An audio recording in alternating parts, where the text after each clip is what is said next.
ગાંધીનગરના કાલોલની સઈજ જીઆઈડીસીમાં ગુરુવારે દુર્ઘટના. કલોલ સઈજ જીઆઈડીસીમાં ટાંકીની સફાઈ દરમિયાન 3ના મોત.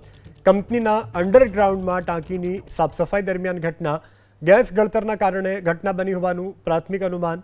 તો જે પ્રકારની આ ઘટના બનવા પામી છે ગાંધીનગરના કલોલની સઈજ જીઆઈડીસીમાં ગુરુવારે આ દુર્ઘટના બની હતી. કલોલ સઈજ જીઆઈડીસીમાં ટાંકીની સફાઈ દરમિયાન 3ના મોત થયા છે.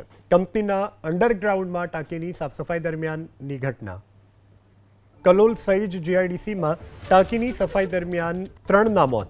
કંપનીના અંડરગ્રાઉન્ડમાં ટાંકીની સાફસફાઈ દરમિયાન ઘટના. ગેસ ગળતરના કારણે ઘટના બની હોવાનું પ્રાથમિક અનુમાન. તો જે પ્રકારની આ ઘટના બનવા પામી છે ગાંધીનગરના કલોલની સઈજ જીઆઈડીસીમાં ગુરુવારે આ દુર્ઘટના બની હતી. કલોલ સઈજ જીઆઈડીસીમાં ટાંકીની સફાઈ દરમિયાન 3ના મોત થયા છે. કંપનીના અંડરગ્રાઉન્ડમાં ટાંકીની સાફસફાઈ દરમિયાનની ઘટના.